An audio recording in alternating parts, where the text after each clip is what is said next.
Welcome to 365 Christian Men, where every day we aim to inspire and encourage with real-life stories about men. April 24th, Bruce Porter. Pastor, firefighter, chaplain. Bruce has done it all. His position as moral leadership officer with the Civil Air Patrol has taken him to the sites of numerous disasters in the U.S. and around the world. Bruce is also an author and an inspirational speaker who has traveled to more than 40 countries to share the gospel. Ignore big questions and faith crumbles. Wrestle hard with God and faith grows. In the foothills of the Rocky Mountains, Bruce Porter stared at the vast starry heavens, a sob stuck in his throat. He built a campfire in his backyard and sat next to it. Lord, you're going to have to explain these things to me because I don't get it. The wallet-sized photo of God in his mind didn't match the horrors that he had witnessed.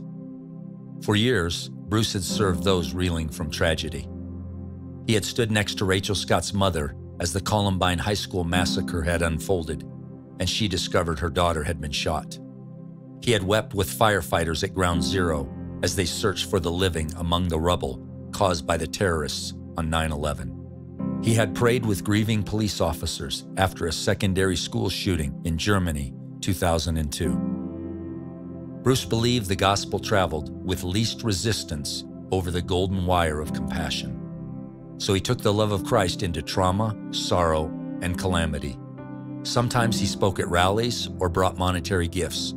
Always, he walked among the hurting. He listened, prayed, showed them they were not alone. But Bruce's recent trip to Russia destroyed him. He had seen little bloody handprints around the school walls, put there by children who had tried to jump out of windows to escape the terror.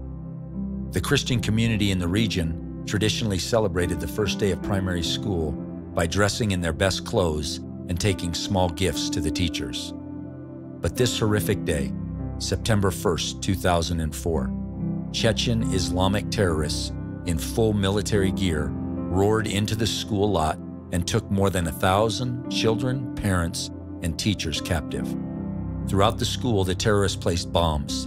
Husbands and sons were murdered, while wives and sisters were forced to watch. Women and girls endured unthinkable abuse.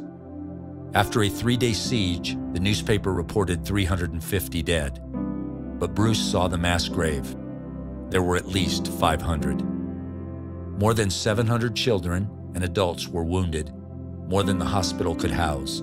To assess the wounds and prioritize medical care, the wounded were placed on the grass outside and sprayed with garden hoses.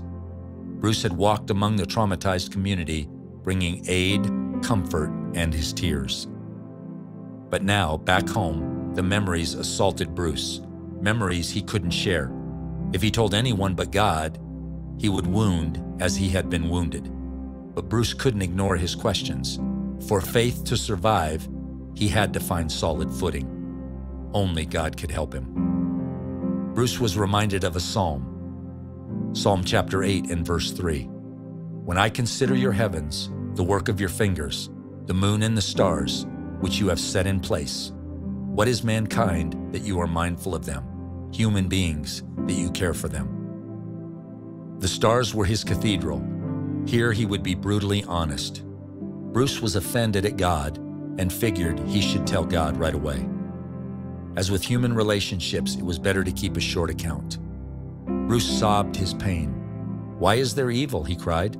He talked with God about the horrors he could tell no one else. Spewed frustration, anger. If God was good and God was love, why did he allow little kids to be slaughtered, imploding buildings to crush people, or young Rachel to be brutally murdered? He couldn't reconcile it. The honesty brought tremendous healing. Bruce had several sessions next to that campfire. God helped him process pain, anger, and questions. And God showed him when he needed to rest from serving and when he was ready to continue. Eventually, Bruce found peace in the belief that nothing happened in the universe that surprised God. Nothing happened that God could not redeem. While God did not author sin, He had a purpose in everything. Bruce couldn't control anything. God was the ultimate authority. Trusting God is in control of the world became Bruce's way to live without fear. What hard questions do you need to wrestle through with God? Ignore big questions and faith crumbles. Wrestle hard with God and your faith will grow.